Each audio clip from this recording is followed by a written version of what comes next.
అధ్యాయంలో నిన్న మనము 33 శ్లోకాల నుంచి నేర్చుకున్నాం. ఒక్కసారి వాటిని పునరావృతం చేసుకుంటూ మనం ఈ రోజు శ్లోకాలతోటి ఈ అధ్యాయం ముగించే ప్రయత్నం చేద్దాం. 33వ శ్లోకంలో ఏం చెప్పారంటే, ఎవరైతే భక్తుడు అనన్య భావనతోటి కేవలం భగవంతుణ్ణి తన జీవితాన్ని వినియోగించి ఆ ఎటువంటి ఆ సమదర్శన అంటే భగవంతుడు అభిష్టం తన అభిష్టం వేరు కాదని తెలుసుకుంటూ భగవంతుడి అభిష్టాన్నే తన అభిష్టంగా భావించేవాడు. తర్వాత అకర్తు అంటే కర్తృత్వ భావన, నేను పని చేశాను, నేను దాని యొక్క ఫలితాన్ని అనుభవించాలనే భావన లేకుండా కేవలం భగవంతుడి కోసమే భగవంతుడు ఆదేశించినట్టుగానే పని చేస్తుంటాడనమాట. దాంట్లో అక్కడ ఏం చెప్పారంటే, మై సన్యస్త కర్మణ, నాకే మనసు అర్పించి ఏది చేసినా కృష్ణుని యొక్క ప్రీత్యర్థం చేస్తాడు. కాబట్టి అటువంటి భక్తుడు మహాత్ముడు అందరూ నాకు ఇష్టం అని చెప్పారనమాట. మనం ఆ విభాగంలో విభజన చేస్తూ జడ పదార్థం నుంచి మనుషుల్లో కూడా ఎవరికి ఇష్టమని బ్రాహ్మణుల తర్వాత ఎవరు అట్లా చెప్తూ చెప్తూ వచ్చి భగవంతుడు లాస్ట్ ఇచ్చిన ఫైనల్ ఆయన అభిప్రాయం ఏంటి అంటే, ఎవరైతే అనన్య భక్తి చేస్తూ తన కోసమే జీవితాన్ని అంకితం చేస్తారో అంతకంటే అది కూడా ఇంకెవ్వరు లేడు అన్న విషయాన్ని మనకు ఇక్కడ చెప్తారనమాట. 34వ శ్లోకాలు ఏం చేస్తారంటే, అటువంటి గొప్ప భక్తులు ఏం చేస్తారట అంటే, భగవంతుడు ప్రతి జీవి యొక్క దేహంలో ఉన్నారు. ఏ రకంగా ఉన్నాడు? పరమాత్మ రూపంలో ఉన్నాడని తెలుసు కాబట్టి పూర్తి విశ్వాసంతో వాళ్ళు అందరి జీవులకు ప్రణమిల్లుతారంటే పోయి పిల్లికి కుక్కకు పులికి దండం పెట్టమని కాదు, అందులో ఉన్న భగవంతుని వాళ్ళు తెలుసుకోగలుగుతారు అనమాట. ఆ తర్వాత 35 శ్లోకంలో ఏం చెప్పారు అంటే, డైరెక్ట్ అప్పుడు తల్లిని సంబోధిస్తూ చెప్తారనమాట. మనుతనయ అని చెప్పి తల్లితో ఈ భక్తిని యోగాన్ని ఈ విధంగా ఎవరైతే కొనసాగిస్తారో అటువంటి వాళ్ళు పరమ పురుషుని యొక్క పదాన్ని సాధిస్తారు, ఆ పరమ పదాన్ని సాధిస్తారు అని చెప్తారనమాట. ఏంటి ఆ భక్తి యోగం ఏంటంటే, మనకు పద్మజ మాతాజీ లాస్ట్ క్లాస్ చెప్పారు కదా, అష్టాంగ యోగము. తర్వాత ఇప్పుడు ఆ కపిలుడు చెప్పినటువంటి ఈ భక్తిని, ఇవి కనుక ఎవరైతే మనసా వాచా కర్మణ దాన్ని ఆచరిస్తారో వాళ్ళు భగవంతుని పొందుతారు. ఆ భగవంతుడు ఎవరు అంటే పురుషుడు. ఆ విషయం గుర్తుంచుకోవాలి. ఎందుకంటే ఈ తత్వజ్ఞులు ఏం చేస్తారు?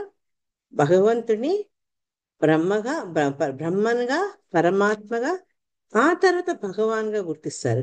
కానీ మనం ఆ పరమ పదం సాధించాలి, పరమ పురుషుని చేరాలి అంటే మనం ఆశ్రయించాల్సింది బ్రహ్మజ్యోతి ఆరు పరమాత్మ కాదు, భగవానుడే అని చెప్తాడు అనమాట కపిలుడు. మళ్ళా 36 శ్లోకంలో ఏం చెప్పారు అంటే, అదే కంటిన్యూషన్ అనమాట.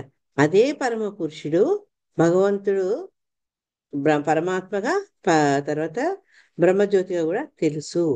కానీ అతని యొక్క దివ్య రూపం అన్నిట్లో ముఖ్యమైనది. అంతేకాక భగవంతుడి వల్ల చేసే అన్ని పనులు చాలా ఆధ్యాత్మికతమైనవి. భగవంతుడి కోసం మనం చేసే పనులు కూడా ఆధ్యాత్మిక పరమైనవి అనమాట. అది ఇక్కడ ఇక్కడ మళ్ళీ ఒకసారి భగవానుడు కపిలముని ఏం చెప్తున్నారంటే, స్వామిని మనము భగవంతుణ్ణి చేరాలన్నా ఆయన తృప్తిపరచాలన్నా మనం ఆ పురుష రూపంలో ఉన్న భగవంతుణ్ణే సేవించాలి మిగతా రెండిటి కంటే. ఆ రెండు కూడా భగవంతునిలో ఒక భాగాలైనప్పటికీ కూడా నీ కరెక్ట్ రిజల్ట్ రావాలంటే మనం భగవంతుని ఆశ్రయించాలి. తర్వాత 37 ఇప్పుడు ఆమె అడుగుతుంది కదా అన్నిట్లో ఆ 3 ప్రశ్నలో కాలం యొక్క ప్రభావం. ఆ కాలాన్ని 37 నుంచి 39 దాకా చెప్తారు. దాంట్లో ఫస్ట్ 37వ శ్లోకంలో ఏం చెప్పారంటే, కాలం కారణంగానే అనేక జీవుల్లో మార్పులు అనేది సంభవిస్తున్నాయి. ఆ రూపభేదాలు కాలం వల్ల జరుగుతున్నాయని తెలియని వాడు ఏంటంటే కాలం అంటే భయపడతాడు. ఇది భగవంతుడి రూపంగా తెలుసుకున్న భక్తుడు దానిని దాని గురించి ఎటువంటి భయం ఉండదన్నమాట. అది చెప్తూ అంటే ఎట్లయితే సమయం మారుతున్నా కొద్దీ చిన్న శిశువు నుంచి మన వృద్ధుని దాకా మారుతాం. ఇటువంటి మార్పులు మహాత్ములు వాళ్ళు దాంతో కలత చెందరు. అది భగవద్గీతలు కూడా ఆయన చెప్తారు. దేహినోస్మిన్ యథా దేహే కౌమారం యవనంజర తథా దేహాంతర ప్రాప్తి ధీర తత్ర న ముహ్యతి. ధీరుడు అంటే ఎవరైతే భక్తుడో ఆ జ్ఞానం తెలుసుకున్నాడో దాన్ని చూసి అతను ఆ విస్మయానికి లోపడడు, కలతపడడు అనమాట. 38వ శ్లోకాలు ఏం చెప్పారంటే భోక్తారం యజ్ఞ అన్ని యజ్ఞాలకు భోక్తుడైనటువంటి భగవంతుడే. ఆయన ఏం చేశారు? ప్రభువులు అంటే ఎవరు? మన ఈ దేవతలు. ఆయన యొక్క అడ్మినిస్ట్రేషన్ కోసం నియామితులైనటువంటి దేవతలందరికీ కూడా ఆయనే ప్రభువు అని చెప్పారు. అంతేకాక అందరి హృదయాల్లో పరమాత్మగా ఆయనే ప్రవేశించారని చెప్పారు. ప్రతి ఒక్కళ్ళకు ఆయనే ఆశ్రయం అని చెప్పారు. ఇది చెప్పలేదా నేను నిన్న శ్లోకం? ఓకే. తర్వాత ప్రతి జీవుని ఇతరుల ద్వారా నశింపజేయను. అంటే మన మరణానికి కారకులైన వేరే వాళ్ళే, దానికి కారణం కూడా ఆ భగవంతుడే. పిల్లికి ఎలుక ఆహారం, ఆ, పిల్లి మళ్ళా కుక్కలు వాటెంబడి పడతాయి, కుక్కల్ని ఇంకో జీవి ఎంబడపడుతుంది. ఇట్లా ఏంటంటే జీవస్య జీవనం, ఇవన్నిటికి కారణం కూడా ఆ భగవంతుడే. మనకుల్లా మనం చేయాల్సింది ఏంటంటే అతను ప్రభువు, అతనే అధిపతి, మనందరం ఆయన సేవకులం అన్న భావనతోటి ఆయన్ని మనము నిరంతరం సేవిస్తుండాలి అని చెప్పారనమాట. ఎవరైతే భగవంతుడి గురించి సరైన అవగాహన ఉండదో, ఈ మాయ వల్ల మోహితుడవుతాడో, వాళ్ళు ఏంటంటే శాస్త్రం ఏం చెప్పారట, హరి వినా నస్మృతిం తరంతి. శ్రీహరి సహాయం లేకపోతే ఎవ్వరు కూడా జన్మ మృత్యు జర అనే ఈ చక్రం ఉంటుంది కదా, దాని నుంచి వాళ్ళు బయటికి రాలేరు. అది బయటికి రావాలంటే స్వామి పాద పద్మాన్ని మనం ఆశ్రయించాలి. అట్లా ఆశ్రయించడం ద్వారా ఈ జన్మ మృత్యు వలయానికి అతీతంగా మనం ఉండే స్థితికి చేరగలుగుతాం. 40వ శ్లోకంలో ఏం చెప్పారంటే, నేను ఎంతకాలం చెప్పా తల్లి, నేను ఎవరికైనా గుర్తుందా? చెప్పుకుంటూ పోతున్నా. 8 వరకు చెప్పారు, 39 నుంచి చెప్పాలి మాతాజీ. ఓకే ఓకే, అయితే శ్లోకం చదివేందుకు అంటున్నా నేను, అందుకే థ్యాంక్ యూ. సో 39, నచాస్య కశ్చిద్దయితో న ద్వేష్యో నచ బాంధవః అవిశత్య ప్రమత్తోసౌ ప్రమత్తం జనమంతకృత్. హరే కృష్ణ. చదవండి. హరే కృష్ణ మాతాజీ. చదవండి పద్మజీ. కస్సిదయితో న ద్వేషో న చ బాంధవః ఆవిశ్యత్యప్రమత్తోసౌ ప్రమత్తం జనమంతకృత్. భగవానునికి ఎవ్వడును ప్రియతముడు కాడు, అలాగనే ఎవ్వడును అతనికి శత్రువును కాదు, శత్రువు గాని మిత్రుడు గాని కాడు. కానీ తనను మరువని వారికి అతడు ప్రేరణ నొసుగుచు మరిచిన వారిని నశింపచేయును. హరే కృష్ణ. హరే కృష్ణ. దీని కొంచెం మనం మరోసారి తలుచుకునే ముందు ఈ చదువుతుంటే ఎవరికైనా భగవద్గీత శ్లోకం గుర్తుకొస్తుందా? ఒక చోట మాతాజీ కానీ నాకు నంబర్ గుర్తులేదు. ఏంటి ఆ శ్లోకం ట్రై చేయండి కొంచెం. ఓకే, దాంట్లో ఒక లైన్ చెప్తా. నమో ద్వేషో అస్సిన ప్రియ. మాతాజీ సమోహం సర్వభూతేషు నమో ద్వేషో అస్తి న ప్రియ ఏ భజంతి తు మాం భక్త నిత్య మైతేతి చాప్యం. పక్క శ్లోకం వచ్చేసింది last line. Hare Krishna. Problem. Hare Krishna. నేను ఎప్పుడు మీకు అదే చెప్తుంటాం, అంటే మనం చదువుతున్నప్పుడు ఎక్కడ ఇవి విన్నా నేను ఇదే భావన ఎక్కడ భగవంతుడు వ్యక్తపరచాడని పెట్టుకుంటే మనకి ఈజీ అవుతుంది. ఇక్కడ భగవంతుడు ఏం చెప్తున్నాడు? నేను ఎవరికి మిత్రుడు కాదు, నాకు ఎవరి పట్ల శత్రుత్వం లేదు అని చెప్తూ, ఏ భజంతితు మా భక్తి, ఎవరైతే భక్తులై నన్ను భజిస్తారో, భక్తులై నన్ను ఆశ్రయిస్తారో వాళ్లకు నేను అధికంగా లభ్యమవుతాను అని చెప్తాను. అంటే he take care of them. వాళ్ళ పట్ల ఆయన కొంచెం సానుకూలత ఎక్కువ ఉంటుంది అనమాట.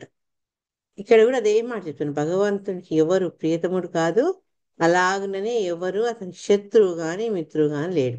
కానీ భగవంతుడు ఏం చేస్తారట, తనను మరవని వారికేమో ఆయనే ఎప్పటికప్పుడు భగవంతుని తలుచుకునే అవకాశాలు ఇస్తుంటాడు, ప్రేరణ కల్పిస్తుంటాడు, ఇంకా ఇంకా భక్తి సాగించాలన్న కోరికను కల్పిస్తుంటారు. అదే భగవంతుని మరిచిన వాళ్ళకి ఏంటంటే వాళ్ళకు అవకాశం నుంచి వాళ్ళు భంగపడతారు అనమాట. వాళ్ళ నాశనానికి వాళ్ళే కారకులు అవుతారు. ఎ- ఎప్పుడైతే భగవంతుడు స్వయంగా 10వ అధ్యాయం భగవద్గీతలో అహం సర్వస్య ప్రభు అని చెప్పారో, ఆ ప్రభు గురించి తెలియకుండా మనం అది కనుక మర్చిపోతే మనం మనంతలో మనం మన నాశనాన్ని ఆహ్వానం చేసినట్టు అవుతుంది అనమాట. ఇక్కడ మన కాబట్టి ఎప్పుడు కూడా ఇవన్నీ వింటుంటే మనకు డౌట్లు రాకూడదు. అంటే భగవంతుడు ఎందుకు దేవతల పట్ల పార్షియాలిటీ ఉంటాడు, ఎందుకు ఆయన ఆ మిగతా వాళ్ళ పట్ల చాలా కఠినంగా ఉంటారు? ఇదే ప్రశ్న మనకు కాదు, ఆఖరికి ధర్మరాజు కూడా వస్తుంది అనమాట. ధర్మరాజుకు వచ్చి 7th చాప్టర్ లో 7th క్యాంటలో ఆయన నారదుని అడుగుతారు, ఇది శిశుపాల వధ అవన్నీ చూసినాక ఎందుకు భగవంతుడు ఆ పక్షపాతాన్ని చూపాడు అని. అప్పుడు నారదుడు చెప్తాడు, పక్షపాతం చూపించినట్టుగా ఉన్నప్పటికీ కూడా భగవంతుడు పక్షపాతం చూపలేదు. ఈవెన్ శిశుపాలుడు కూడా అని ముక్తి ప్రసాదించాడు అని చెప్తారు. మనకేమనిపిస్తుంది అంటే భగవంతుడు ఎందుకు వీళ్ళని ఇట్లా శిక్షిస్తున్నారని. కానీ వాళ్ళ యొక్క శ్రేయస్సు కోసమే భగవంతుడు అటువంటి శిక్షలని విధిస్తుంటారనమాట. ఎప్పుడైతే మన భగవంతునితో అనుకున్న సంబంధాన్ని మనం మర్చిపోతామో అప్పుడు మనం ఊరికే అది గుర్తుకొచ్చేదాకా భగవంతుడు మన ఈ జనమాన సైకిల్ వలయంలో వేసి తిప్పుతూ ఉంటారు.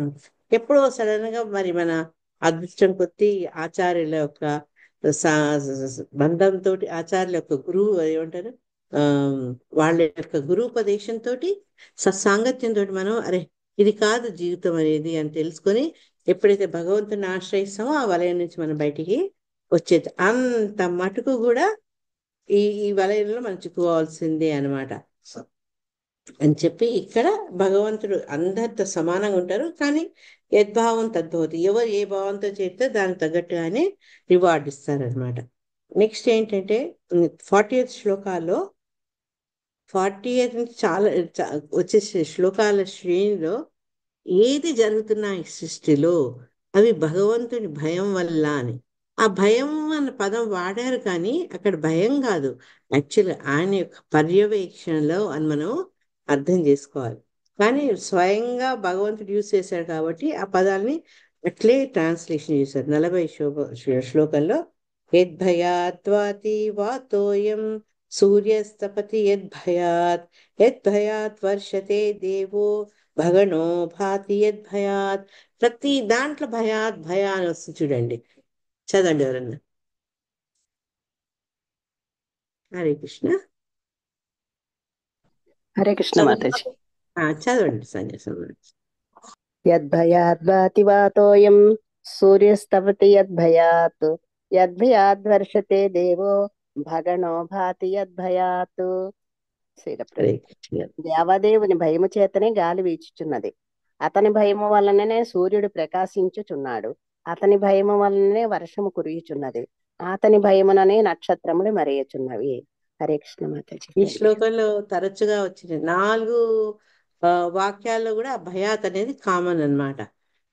ఇక్కడ ఎందుకు ఆయన ఈ విధమైనటువంటి పలుకులు పలికారు అంటే, మనం ఏవేవైతే స్వతంత్రం అనుకుంటామో అవన్నీ కూడా భగవంతుని ఆధ్వర్యంలోనే జరుగుతున్నాయి. మయాధ్యక్షేణ ప్రకృతి సూయతే సచరాచరం హేతునానేన కౌంతేయ జగత్ విపరివర్తతే.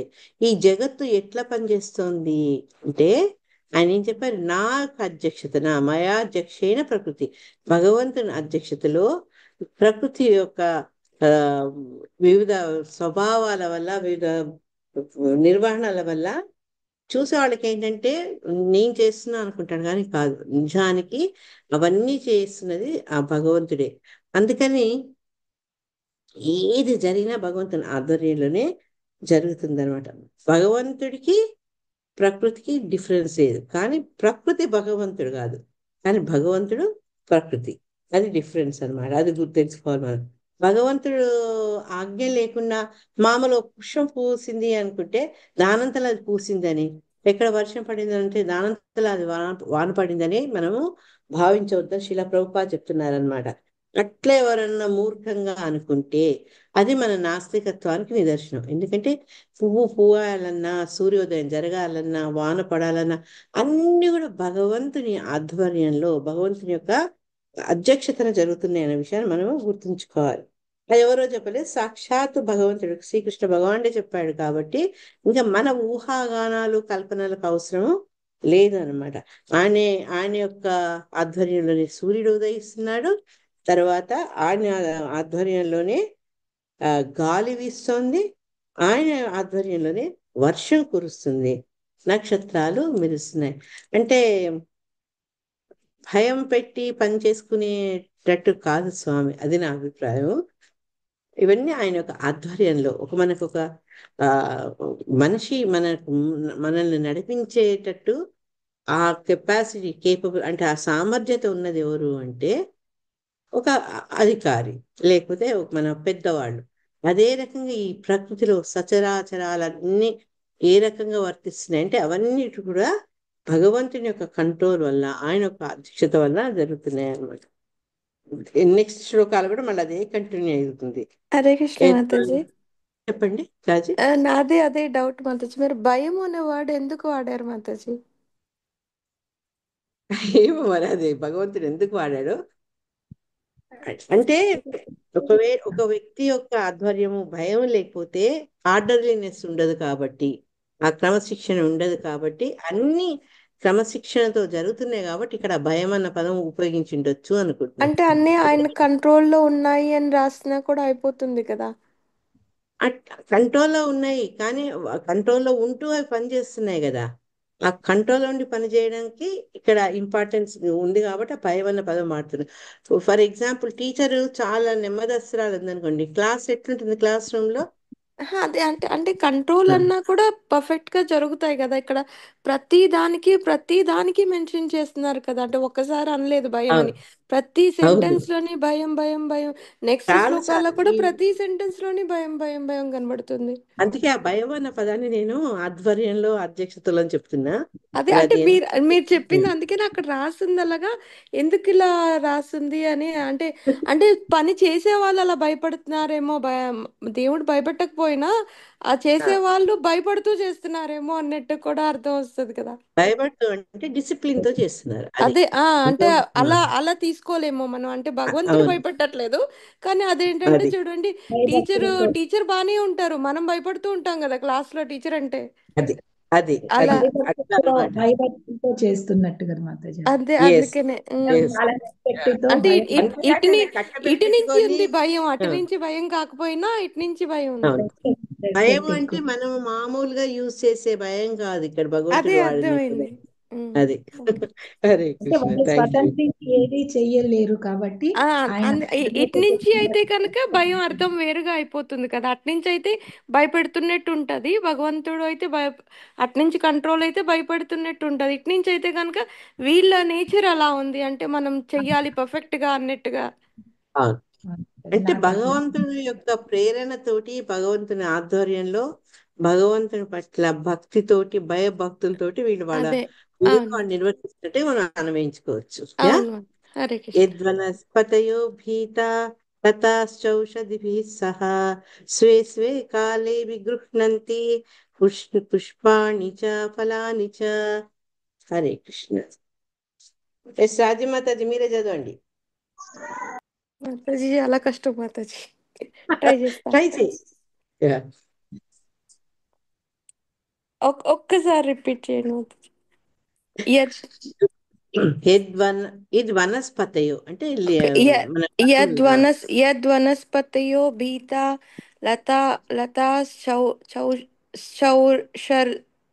ఔషధిభిః అది చౌషధిభిః సహ స్వే స్వే కాలే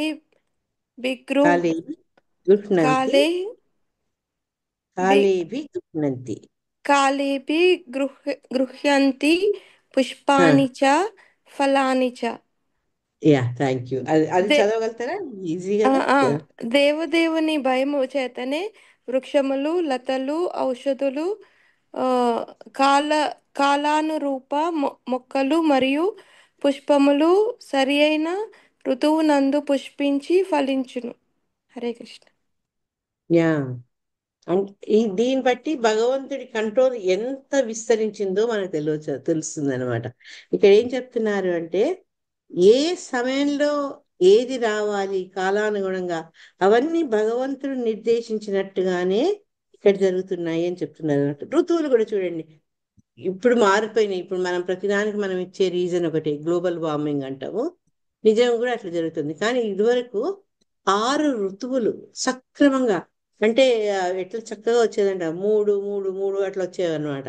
ఇప్పుడు అట్లా లేదు. 2 నెలలు, 2 × 6 12 నెలలు కదా. ఈ 6 ఋతువులు చక్కగా, ఆ ఋతువుల్లో వచ్చే పువ్వులు, ఆ ఋతువుల్లో పండే పంటలు, ఆ ఋతువుల్లో వచ్చే ఫలాలు, అవన్నీ కూడా ఒక సిస్టమాటిక్ గా క్రమశిక్షణ తోటి వచ్చేవి అనమాట అవి.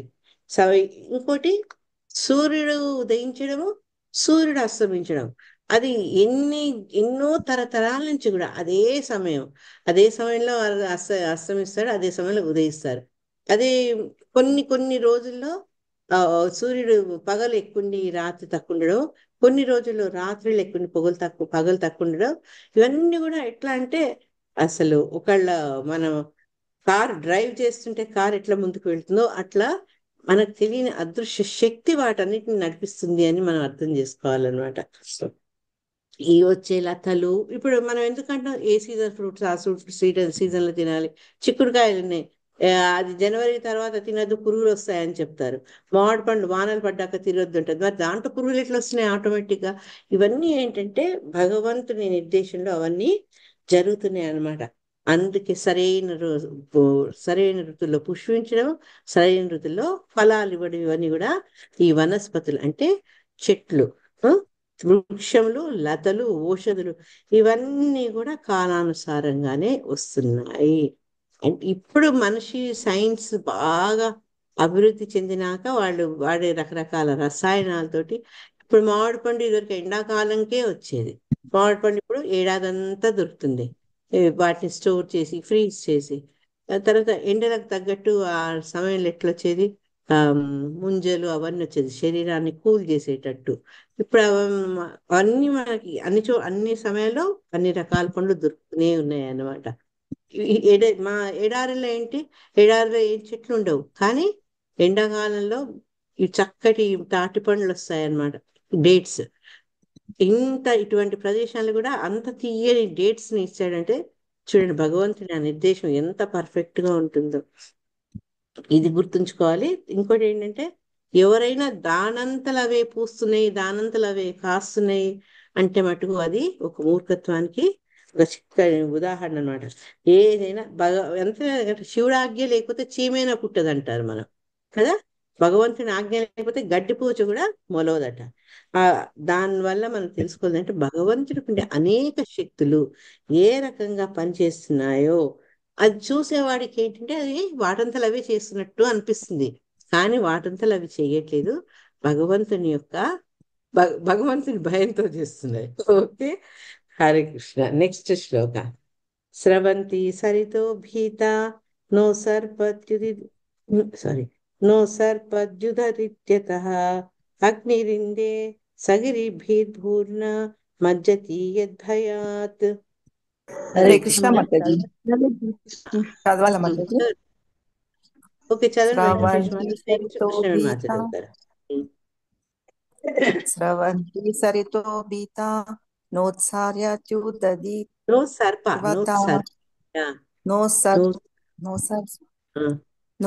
నోత్సర్పత్యుదరిర్వత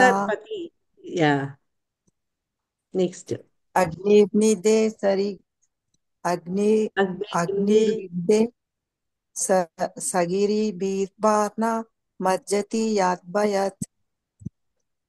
భగవానుని భయము వలనే నదులు ప్రవహించుచున్నవి, సముద్రము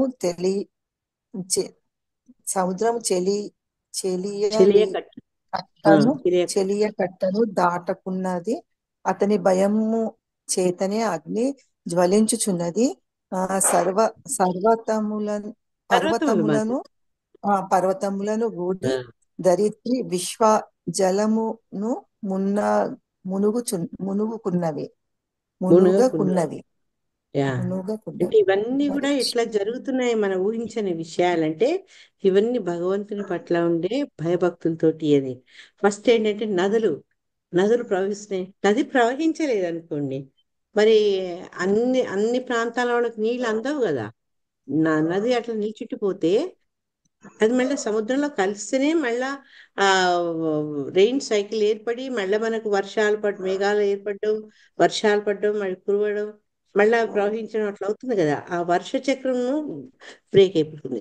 సముద్రాలు కూడా చెలియకట్ట, వాటి యొక్క అంచులు దాటవు. సామాన్యంగా చూడండి, మన ఒడ్డు సముద్ర తీరంలో వెళ్తే పెద్ద పెద్ద అలలు వస్తాయి, ఒడ్డు దగ్గరకు వచ్చి మళ్ళా అవి తగ్గిపోతాయి, తెల్లగా నురుగు వచ్చేస్తుంది, మళ్ళా వెనక్కి పోతుంది వాటర్, మళ్ళా పెద్ద అల వస్తుంది. అంతేగాని అవి దాన్ని దాటి రావు. మరి పెద్ద పెద్ద సునామీలు వస్తే అది వేరు. అవి ప్రకృతి వల్ల జరిగేటువంటి పెద్ద పెద్ద ఏమంటారు, అరిష్టాలే అనొచ్చు, భగవంతుని క్రోధమే అనుకోవచ్చు, క్రోధ ప్రదర్శన అనుకోవచ్చు, వైపరీత్యాలు అవన్నీ. లేకపోతే సముద్రం అటు ఒడ్డును దాటి రాదు. ఇంకేం చెప్తున్నారంటే అగ్ని ప్రజ్వరిస్తుంది అంటే కూడా అది భగవంతుని వల్ల భయంతో అని చెప్పి అన్నిటికోసం ఇంకో ఇంపార్టెంట్ పార్ట్ ని ఈ దీంట్లో చెప్పారు. భూమి ఎలా ఉంటుంది, భూమి యొక్క నిర్మాణం. భూమి మీద నదులు ఉంటాయి, పర్వతాలు ఉంటాయి, లోయలు ఉంటాయి. ఇన్ని ఉన్నా కూడా భూమి ఏంటి, ఆ నీళ్ళలో మునిగిపోకుండా తేలుతుంది. భూమికి తేలే శక్తి ఎవరిచ్చారు? భగవంతుడే ఇచ్చాడు. భగవంతుడే ఇచ్చాడు. ఎప్పుడు ఇచ్చాడు? వరాహ అవతారం అప్పుడు. వేణి మాతాజీ కరెక్ట్. వరాహ అవతారంలో భూమిని పూర్తి గర్భోదక ఓషన్లో మునిగిపోతే దాన్ని ఉద్ధరించి భూమికి శక్తినిచ్చారు కదా భగవంతుడు. అట్లా భూమి ఆ రకంగా ఉంటుంది కూడా అంటే అది భగవంతుడి వల్లనే అన్న విషయం తెలుసుకోవాలన్నమాట. ఇవే కాక ఏంటి అంటే శిల ప్రభుపాద పరపొట్లు ఏం చెప్పారంటే భగవంతుడి నాభి నుంచి కమలం ఉద్భవించి కదా. ఆ నాభికి భగవంతుడి నాభి నుంచి కమలానికి కనెక్ట్ చేసిన తూడులో కూడా మనం చదువుకున్నాం ఈ 14 లోకాలు ఉన్నాయి అని. ఇవన్నీ ఏంటి అంటే భగవంతుడిచ్చిన ఈ గురుత్వాకర్షణ శక్తి ద్వారానే ఇవన్నీ ఆకాశంలో రోదసిలో గ్రహాలు తేలుతూ ఉన్నాయన్నమాట. అది మామూలుగా సైంటిఫిక్ గా చదివే వాళ్లకు ఈ సిద్ధాంతం ఈ ఫార్ములా బట్టి ఇటు తిరుగుతున్నాయి, ఆ ఫార్ములా బట్టి అవి తిరుగుతున్నాయి అంటారు. కానీ అసలు ఆ ఫార్ములాను సృష్టించిన వాళ్ళు ఎవరు అంటే బ్యాక్ వెళ్తే భగవంతుడే వాటన్నిటికీ సృష్టికర్త అన్న విషయం తెలుస్తుంది అనమాట. ఇదివరకు కూడా ఎన్నోసార్లు చెప్పా. పైన భగవంతుడి సృష్టి ఎంత పర్ఫెక్ట్ గా ఉంటుందంటే అన్ని లోకాలు తిరుగుతుంటాయి, అన్ని గ్రహాలు తిరుగుతుంటాయి, వాటి పథంలో తిరుగుతుంటాయి. ఏది ఇంకో రూట్ లోకి రాదు. ఒకదాని ఒకడు ఓవర్టేక్ చేసుకోవాలని కానీ వాళ్ళ రూట్ వదిలిపెట్టి వీళ్ళ రూట్ లో రావాలని చూడరు. ఆ గమనం ఉంటే వాళ్ళ గతి తప్పరనమాట ఈ పైన ఉండే గ్రహాలు అవన్నీ. అందుకని ఎంత అంటే ఒక సైన్యంలో ఉండే ఆ క్రమశిక్షణ ఈ భగవంతుని యొక్క ఆజ్ఞకు లోపట్టి ఇవందరూ కూడా అదే రకంగా ఆచరిస్తారు. శిల ప్రభుపాదుల వారి ఒక పుస్తకంలో చెప్పారని ఈ సూర్యుడు అంత విపరీతమైన వేడి ఉంటాడు కదా. భూమి 1 మిల్లీమీటర్ ముందుకు పోతే మండిపోతుందట. మనకుండే సూర్యశక్తి అనేక కాంతి కాలాన్ని దాటుకుంటూ మనకు ఇక్కడ భూమి మీద ఈ వెచ్చదనాన్ని ఇస్తుంది కదా. కొంచెం మిల్లీమీటర్ మనం ముందుకు వెళ్ళినా భూమి యొక్క ఆ సూర్యుని శక్తిని ఎదుర్కొనే శక్తి భూమికి లేదు, మండిపోతుందట. అదే కొంచెం వెనక జరిగితే ఐస్ ఫ్రీజ్ అయిపోతుందట. అంటే ఎంత దూరంలో ఉంటే సూర్యునికి భూమికి అప్పుడు భూమికి తగినటువంటి వాతావరణం ఏర్పడుతుంది, ఉష్ణోగ్రత ఉంటుంది అని అంత క్యాలిక్యులేటెడ్ గా ఈ భూమిని సూర్య డిస్టెన్స్ కూడా నిర్ణయించడం జరిగింది. వీటన్నిటికీ వెనుక ఎవరు అంటే మనం ఎవ్వరం కాదు, ఆ భగవంతుడు అన్న విషయాన్ని మనం తెలుసుకొని ఆయన యొక్క ఈ శక్తికి మనము దాసోహం అన్నమాట. ఇది ఎవరు చెప్పారు అంటే మనకు మళ్ళా భాగవత గ్రంథం నుంచి అనేక వేద గ్రంథాల నుంచి వీటి యొక్క విశేషతను చెప్పారనమాట. ఇప్పుడు పైన తిరుగుతున్న ఈ గ్రహాలు కూడా పడిపోవడం అనే మాట మనం ఎప్పుడూ వినలేము. అదే రకంగా ఈ భూమి కూడా ఎప్పుడు నీళ్ళలో మునిగిపోతుంది అన్న విషయం కూడా మనం వినలేము అన్నమాట. ఇంత భారంగా ఉన్న భూమి, అంత భారమైన భూమి కూడా తేలుతుంది ఆ విశ్వంలో. అది గొప్ప గుణం అన్నమాట. ఇంకొక విషయాన్ని మనకి ఏం చెప్పారు శిలా ప్రభుపాద్ అంటే, ఈ ఒక్క విశ్వం కాదు, అనేక విశ్వాలు సృష్టించిన భగవంతుడు. మన ప్రతి విశ్వంలో కూడా ఇట్లే కొండలు, సముద్రాలు, నదులు అనేకం ఉంటాయి. కానీ అన్ని విశ్వాలు కూడా అంత భారంగా ఉండి అవి తేలుతూ ఉన్నాయి. అది భగవంతుని యొక్క గొప్పతనం అని చెప్తూ 43వ శ్లోకంలో. హరే కృష్ణ మాతాజీ. చెప్పమ్మా. మాతాజీ, ఇప్పుడు ఈ భూమి కింద నీళ్ళ మీదనే ఈ భూమి ఉన్నదా మాతాజీ? మనం ఉండేది భూమి నీళ్ళ మీద లేదు, అవి తేలుతూ ఉన్నాయి. తేలుతూ ఉంది. భూమి లోపల ఉన్నాయి. మన భూమి అవతల ఉన్నది వాయువు. అసలు ఈ నెక్స్ట్ శ్లోకాల్లో ఈ అచ్ఛాదల గురించి చాలా క్లియర్ గా చెప్తారు. ఒకసారి మళ్ళీ నెక్స్ట్ ఈ దీంట్లో చెప్తారండి. హరే కృష్ణ చెప్పండి. నేను చదువుతాను శ్లోకము. నేను చదివినా చదవండి. నభో దదాతి శ్వసతాం పదం యన్నియమాదదః లోకం స్వదేహం తనుతే మహాసప్తభిరావృతం. హరే కృష్ణ. నభో దదాతి శాశ్వతం పదం యన్నియమాదదః లోకం స్వదేహం తనుతే మహాసప్తభిరావృతం.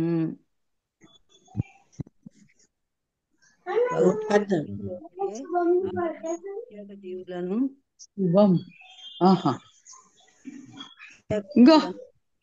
వివిధ లోకంలో కృష్ణుడి మాతాజీ ఇట్లాకి వెళ్ళండి. మాతాజీ వినింగ్ రావట్లేదు, మీ వాటర్ మెలన్ వస్తుంది. చదవండి మాతాజీ. విస్తరించుచున్నది. కృష్ణ సారీ మాతాజీ. ఏమీ వినపడలేదు. మళ్ళా సరే చదువుతారు. భగవానుని ఆజ్ఞకు లోబడి ఆకాశము అసంఖ్యాక జీవులను కలిగి ఉన్న వివిధ లోకములకు స్థానము కల్పించుచున్నది. ఇప్పుడు అర్థమైందా కృష్ణవేణి మాతాజీ? ఈ లోకాలన్నీ ఎక్కడున్నాయి అనేది ఆకాశంలో ఉన్నాయి.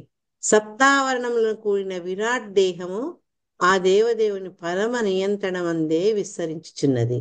ఇది 43వ శ్లోకంలో చెప్తుంది. ఏంటంటే అంతరిక్షాల్లో తిరుగుతున్నటువంటి లోకాలు అవన్నీ ఖాళీవి కాదు.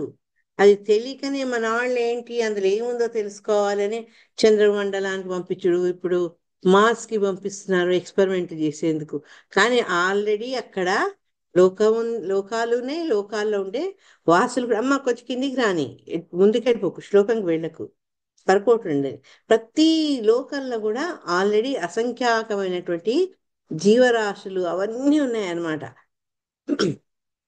కాబట్టి అది ఎంత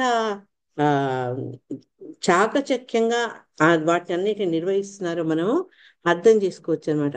భగవద్ ఆజ్ఞతోనే ఆకాశమందు ఎవరెవరికి ఏ లోకాలకు ఎంత జాగా అవ్వాలి, ఎంత జాగా అవి ఆక్రమించుకోవచ్చు అనేది కూడా నిర్దేశితం అవుతుంది అనమాట. అని చెప్తూ ఇక్కడ ఏం చెప్పారంటే, భగవంతుని యొక్క విరాట్ దేహం ఏ రకంగా వృద్ధి చెందింది, ఎట్లా పెరుగుతుంది అని చెప్పారు. అది మనకు 26వ అధ్యాయంలో కూడా ఇదే ప్రస్తావన వస్తుంది. 52వ శ్లోకంలో ఏం చెప్పారు అంటే, ఈ స్వామిది విరాట పురుషుడు.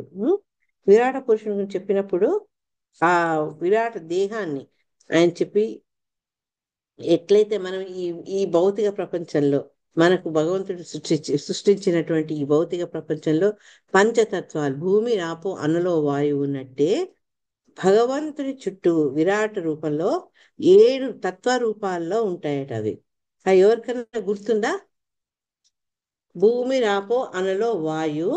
ఇంకో 2 ఎక్స్ట్రా ఏంటంటే ఇగో అహంకారము, మహాతత్వం. ఈ 7 పొరలతో కలిసి కమ్మనో బుద్ధి రేవచ అవి అయిపోయినాయి, 5 అయిపోయినాయి.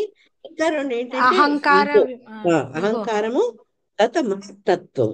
వీటితో కలిసి భగవంతుడి విరాట రూపంలో ఉన్న భగవంతుని యొక్క దేహంలో ఉండే అంశాలు అన్నమాట. అవి అన్ని పొరలతో ఉంటుంది అని చెప్తూ, దాంట్లో గొప్పతనం ఏమిటంటే ఈ తత్వాల్లో ఫస్ట్ ఉండేది భూమి, ఆ తర్వాత వచ్చే కవరింగ్ భూమి, తర్వాత వచ్చేది ఏంటి భూమి ఆపో అనలో జలము, జలం తర్వాత వచ్చేది అగ్ని.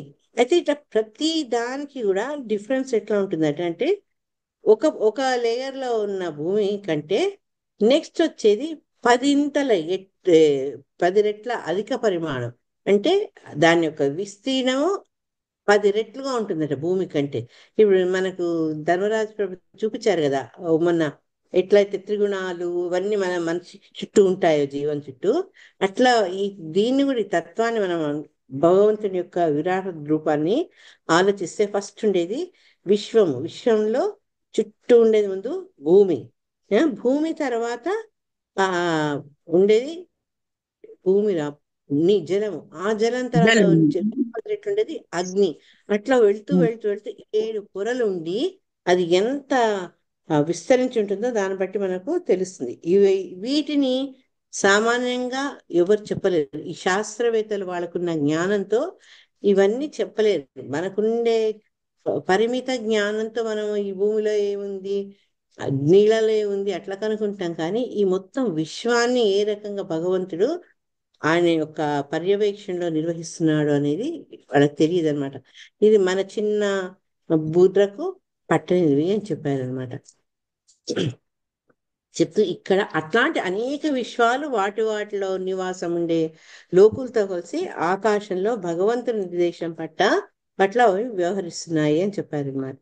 నెక్స్ట్ శ్లోక. హరే కృష్ణ మాతాజీ.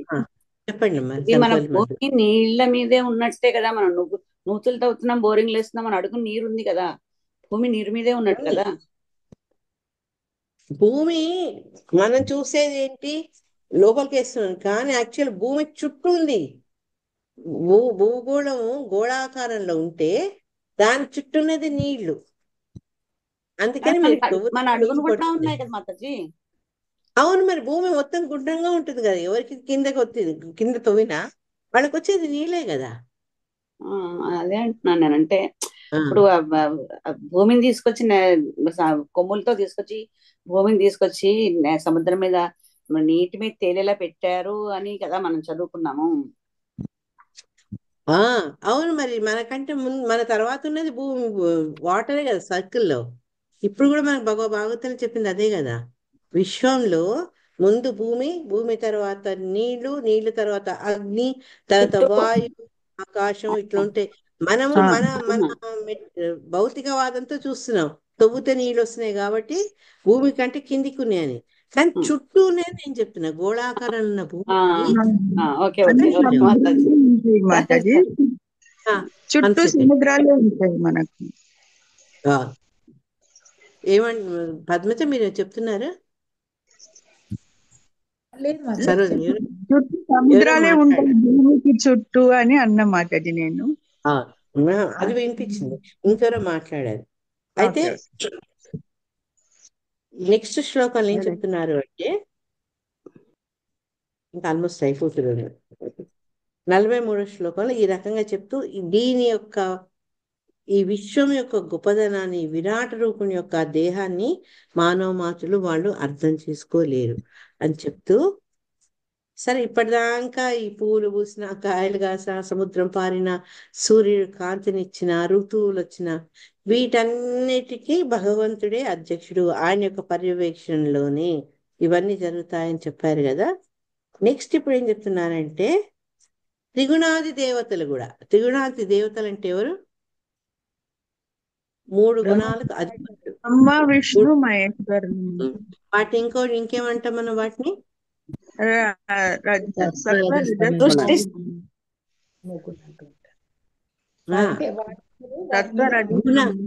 గుణావతారాలు. గుణావతారం, గుణావతారం వాళ్ళది. అంటే ఆ త్రిగుణాలను మనం ఏవైతే వీళ్ళ త్రిమూర్తులని మనం చేస్తున్నామో వాళ్ళు కూడా భగవంతుని యొక్క ఆధ్వర్యంలోనే పనిచేస్తున్నారని ఈ శ్లోకం చెప్తుంది. 44.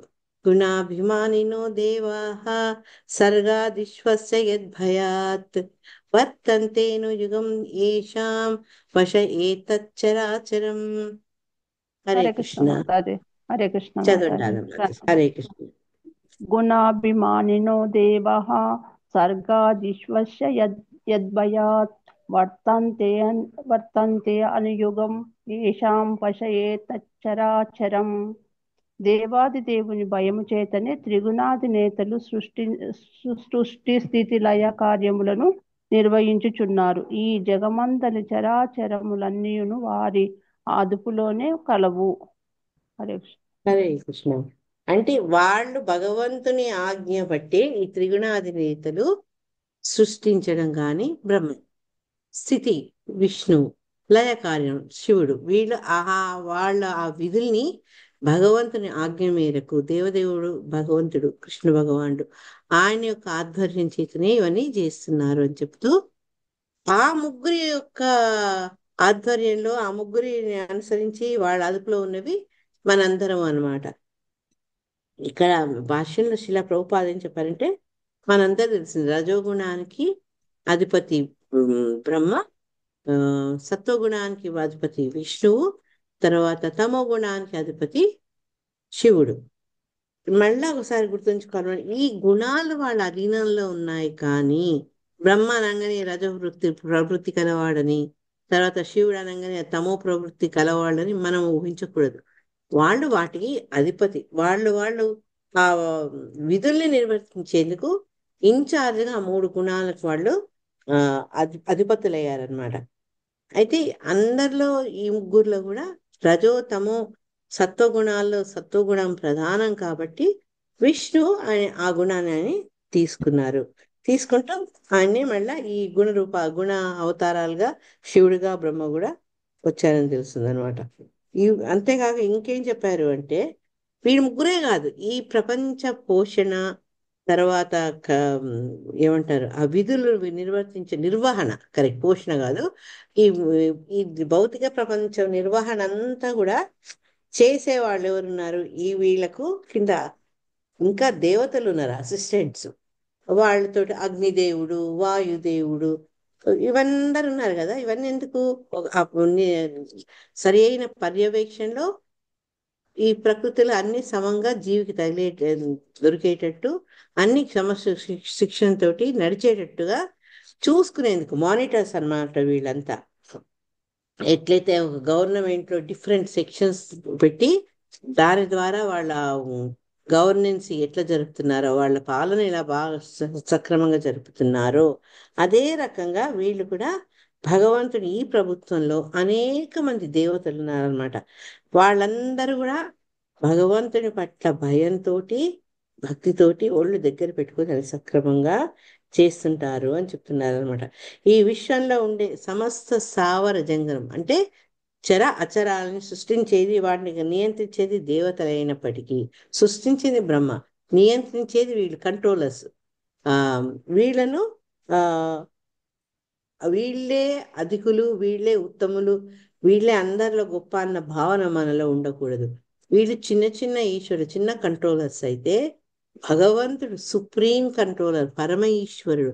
ఆ సంగతి గుర్తుంచుకొని మనము ఆయననే పరమ నియామకుడు, ఆయనే సుప్రీం కంట్రోల్ అన్న విషయాన్ని తెలుసుకుంటూ ఆయన్ని మనము ఆశ్రయించాలన్నమాట. అందుకని ఏంటి అంటే మనకు బ్రహ్మ సంహితలు చెప్పింది ఈశ్వర పరమ కృష్ణ, ఆయనే అందరిలో ముఖ్యమైన వాడు, పరమ నియామకుడు అంటే ఈ సుప్రీం కంట్రోలర్, పరమేశ్వరుడు. దీన్ని బట్టి మనం భగవంతుడికి దేవతలకు వాళ్ళ స్థానాలు ఉండే వ్యత్యాసాన్ని మనము తెలుసుకోవచ్చు అనమాట.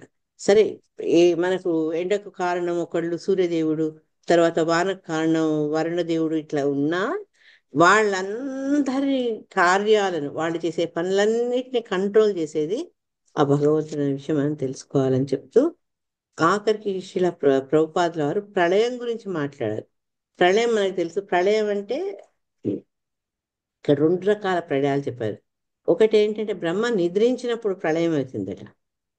తర్వాత ఆయన దేహం త్యాగం చేసినప్పుడు అంతిమ ప్రళయం. మనం 4-5 రకాల ప్రళయాల గురించి మనం చదువుకున్నాము. కానీ ఇక్కడ ఏంటంటే బ్రహ్మ పడుకున్నప్పుడు ఒక ప్రళయం అయితే పొద్దునే మళ్ళీ ప్రారంభమవుతుంది. అదొకటైతే పూర్తిగా 100 ఏళ్ళు ఆయన ఆయుష్ కంప్లీట్ అయినాక అప్పుడు వచ్చేది మహాప్రళయము అని అంతిమ ప్రళయం అని ఇక్కడ శిలా ప్రభుపాద చెప్తున్నారు. కాబట్టి మనకేం తెలుస్తుంది? ఇంత సృష్టించిన బ్రహ్మకే ఆ అంతం అనేది ఉంది కదా. అదే రకంగా బ్రహ్మతో సృష్టించబడిన ఈ దేవతలకు కూడా ఒక కాల పరిమితి అనేది ఉంది. అది మనం 100 ఏళ్ళు బతికితే వాళ్ళు వేల కొద్ది సంవత్సరాలు బతుకుతారు. కానీ వీళ్ళందరూ కూడా ఆయన కింద పనిచేస్తున్న వాళ్ళే, జనన మరణాలకు లోపడ్డ వాళ్ళే. ఈ స్థితికి అతీతంగా ఉన్నది కేవలం ఆ భగవంతుడు. ఆ భగవంతుని అధ్యక్షతలోనే వాళ్ళు పుడుతున్నారు, వాళ్ళ జాబులు చేస్తున్నారు. సమయం వచ్చినప్పుడు సమయం వచ్చినప్పుడు మరణిస్తున్నారు. మళ్ళా భగవంతుడు మళ్ళా సృష్టిస్తున్నాడు అనమాట. ఇది ఆ విషయాన్ని మనం గుర్తుంచుకోవాలి. చెప్పుకుంటూ లాస్ట్ శ్లోకాలు ఏం చెప్పారంటే, సోనంతోంతకరః కాలో అనాదిరాది కృతవ్యయ జనం జనేన జనయన్ మారయన్ మృత్యునాంతకం. Okay, 1 second. హరే కృష్ణ. సోనంతో చదవాలి కాలో అనాదిరాది కృతవ్యయ జనం జనేన జనయాన్ మరయన్ మృత్యునాస్తకం. నాస్తకం. నాంతకం. ఇది నాకు కనపడలేదు, సారీ. జనయన్ మారయన్ మృత్యునాంతకం. ఎవరు చదువుతున్నారు? హరే కృష్ణ మాతాజీ. చదవండి కృష్ణుడు. నేను చదవలేదా? చదవండి. చదవలేము మాతాజీ.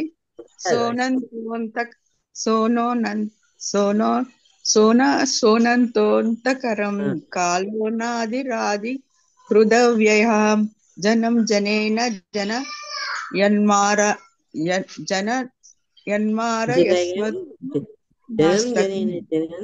జనయన్ మారయన్ మృత్యునాంతకం. జనయ మార స్మృత్యునాస్తకం.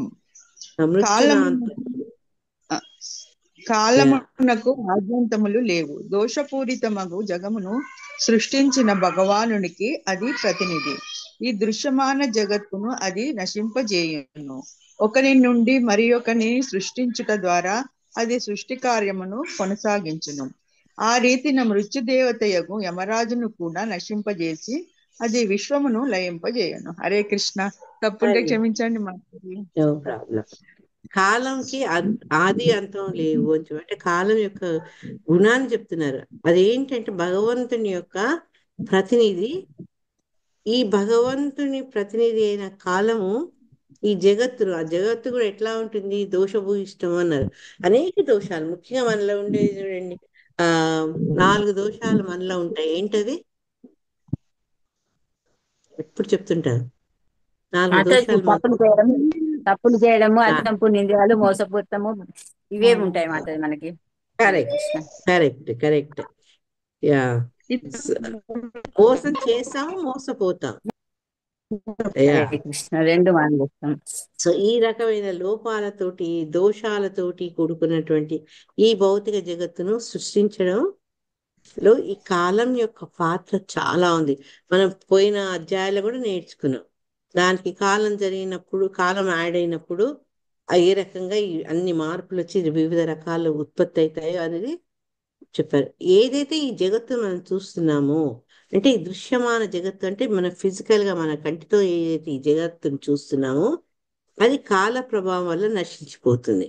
అది శాశ్వతంగా ఉండదు. భౌతిక ప్రపంచం మళ్ళా వెళ్తుంది. మళ్ళీ జీవులన్నీ వెళ్ళి భగవంతుని గర్భంలో చేరుతారు. మళ్ళా తర్వాత ఎప్పుడైతే ఈ ప్రకృతి ప్రేరేపింపబడుతుందో అవి మళ్ళా తిరిగి సృష్టి కార్యం ద్వారా మళ్ళా అవి జగత్తులోకి వస్తాయన్నమాట. ఇది సైకిల్ అన్నమాట. కాబట్టి ఈ ఈ ఈ మరణాలు, మళ్ళీ జనించడం, మళ్ళా మరణించడం, మళ్ళా జన్మించడం, ఇవన్నీ కూడా కాలం యొక్క ఆధ్వర్యంలో, కాలం యొక్క ప్రభావంతో జరుగుతాయి అని చెప్పి, ఆఖరికి ఏంటది? ఈ మృత్యువును కంట్రోల్ చేసే మృత్యుదేవత ఎవరు? యమరాజు. ఆఖరికి ఆ యమరాజు కూడా ఆయన యొక్క ఆయుష్ నిండగానే ఆయన్ని కూడా విశ్వంలో కల్పిస్తుంది అని చెప్తాను. అంటే ఎవ్వరూ శాశ్వతం కాదు. ఇక్కడ శాశ్వతంగా ఉండేది కేవలం భగవంతుడు, భగవంతుని యొక్క ప్రతినిధి అయిన కాలం. కానీ శిలా ప్రభుపాదుల వారు ఏం చెప్పారంటే, అవే పర్మనెంట్ అనుకుంటే భగవంతునికి సంబంధించిన సేవ అది కూడా ఎప్పుడు శాశ్వతంగా ఉంటుంది. తర్వాత భగవత్ సేవకుడు శాశ్వతంగా ఉంటాడు. ఎందుకంటే అతని నామము, అతని భక్తి సేవలు ఎప్పుడూ అందరు తలుచుకుంటూనే ఉంటారు. మరి ఇన్ని ఏళ్ళైనా, ఇన్ని యుగాలైనా మరి ప్రహ్లాదుడి గురించి, ధ్రువుడి గురించి మనం ఎందుకు చదువుకుంటున్నాం? వాళ్ళ యొక్క సేవ, వాళ్ళ భక్తి అనేది అంత ఉత్కృష్టమైంది కాబట్టి. తర్వాత వాళ్ళ సేవ కూడా, భగవంతుడికి సేవ చేసి శబరిని ఎందుకు తలుచుకుంటున్నాం? అది ఎప్పుడో త్రేతాయుగంలో అయింది. ఇప్పటికి ఎందుకు శబరి గురించి తలుచుకుంటున్నాం అంటే ఆమె ఆ సేవాభావంతో భగవంతుడి పట్ల ఏ రకంగా ప్రవర్తించింది, భగవంతుడు దాన్ని ఎట్లా స్వీకరించాడు, ఆమెకి ఏ రకంగా కరుణ ప్రదర్శించాడు, ఇవన్నీ ఏంటంటే ఈ ఉత్తమ భక్తులు చేసేవి ఫిజికల్ గా ఉండవు, అవి ఎప్పుడు శాశ్వతంగా ఉంటాయి, కాలంతో పాటు అవి నశించవు అని చెప్తూ శిలా ప్రభుపాద ఏం చెప్పారంటే భగవంతుని యొక్క ప్రతినిధి అయిన కాలం, అది ఎప్పుడు మనం గుర్తుంచుకోవాలి. కాలము భగవంతుని యొక్క ప్రతిరూపము. అది అందుకని అభక్తులకేమో భగవంతుడిలాగా గోచరిస్తే, అభక్తుడికి మృత్యులాగా గోచరిస్తే భక్తులకు అది భగవత్ రూపంగా మనం దాన్ని అనుభవిస్తాం అన్నమాట. ఆ కాలం యొక్క ప్రభావం వల్ల తండ్రికి సంతానం కలుగుతుంది. కానీ కొన్నాళ్ళకి మళ్ళా కాలం ప్రభావం వల్ల మృత్యు కారణంగా ఆ తండ్రి చనిపోతాడు. కొన్నాళ్ళకి ఏమవుతుంది, మళ్ళా ఈ ఈ ఈ అబ్బాయి పుట్టిన కొడుకు మళ్ళీ అతను తండ్రి అవడము, మళ్ళీ అతనికి సంతానం కలగడం, అతను మరణించడం, ఇవన్నీ కాలం చక్రంలో అట్లా నడుస్తుంటాయి అన్నమాట. ఈ అట్లా జరుగుతూ జరుగుతూ జరుగుతూ ఇంతకుముందు మనం అనుకున్నట్టు మృత్యుదేవత కూడా అతని ఆయుష్ తీరగానే అతను కూడా నశించబడతాడు. మళ్ళీ ఇంక కొత్త మృత్యుదేవత వస్తారనమాట. సో మనకు ఈ దేవతలకు ఏమీ డిఫరెన్స్ లేదు. ఇదివరకు కూడా మనం చదువుకున్న ముందు అధ్యాయాల్లో మనకంటే వాళ్ళు ఎక్కువ రోజులు బతుకుతారు, మనకంటే వాళ్ళు ఎక్కువ భక్తి చేస్తారు, మనకంటే వాళ్ళకు సువిధాలు ఎక్కువ ఉంటాయి, సుఖాలు ఎక్కువ ఉంటాయి. అవన్నీ వాళ్ళు మనకంటే ఉత్తమ ప్రాణులు కాబట్టి వాళ్ళకి ఇంకెక్కువ సౌకర్యాలు వాళ్ళకు ఉంటాయి అన్నమాట. అయినప్పటికీ కూడా చివరికి వాళ్ళు మళ్ళా కాలగర్భంలో కలిసిపోవాల్సిందే. అదే చెప్తున్నారు, దేవతలు కోట్లాది సంవత్సరాలు జీవించవచ్చు, అయినప్పటికీ వాళ్ళు శాశ్వతులు కారు. ఈ భౌతిక జగత్తున ఎవ్వరు కూడా శాశ్వతంగా జీవించలేరు. జస్ట్ భగవంతుని ఒక చిన్న సైగతోటే ఈ దృశ్యమాన జగత్తు సృష్టిస్తుంది, పోషించబడుతుంది, లయం కూడా ఉంటుంది అన్నమాట. అందువల్ల ఏంటి అంటే ఎవరైతే భగవత్ భక్తిలో ఉంటాడో వాడికి తెలుసు ఇక్కడ ఏది కూడా శాశ్వతం కాదు, అన్నీ ఒక రోజుకి ఎక్స్పైరీ డేట్ ఉంది, వాటికి నాకు ఉంది, వాటికి ఉంది అన్న జ్ఞానంలో ఉంటాడు. కాబట్టి అతను భౌతికపరమైనటువంటి ఎటువంటి కోరికలు అతనిలో ఉండవు అన్నమాట. అతను ఏం కోరుకుంటాడు, ఆధ్యాత్మిక పరమైనటువంటి భగవత్ సేవను కోరుకుంటాడు. అదే పర్మనెంట్ గా ఉంటుంది. భగవంతుడు ఉంటాడు శాశ్వతంగా, భగవంతుడు భక్తి, అతని సేవ, ఇవన్నీ కూడా శాశ్వతంగా ఉంటాయి అని చెప్తూ శిలా ప్రభుపాద వారు ఈరోజు అధ్యాయాన్ని ఆయన భాష్యంతో ముగించారు. సో శ్రీమద్ భాగవతంలోని కపిల భగవాను చే భక్తి యోగ వివరణము అను తృతీయ స్కందం నందలి 29వ అధ్యాయంకు భక్తి వేదాంత భాష్యం సమాప్తం. శిలా ప్రభుపాదికి ఇదే గ్రంథ శ్రీమద్ భాగవతానికి జై. హరే కృష్ణ. ఎస్ మాతాజీస్, మనకు టైం ఉంది. ఇప్పుడు ఇంకేదైనా డౌట్ ఉంటే దాన్ని మనం చర్చించుకోవచ్చు. అమ్మ ఆపేసి తల్లి, రికార్డింగ్ ఆపేయి అమ్మ. హరే కృష్ణ మాతాజీ. చెప్పండి వైకుంఠేశ్వరి మాతాజీ. మాతాజీ, ఇప్పుడు జనన మరణాలు దేవతలకి అందరికి, తర్వాత ఎవరు యమరాజుకి అందరికి కూడా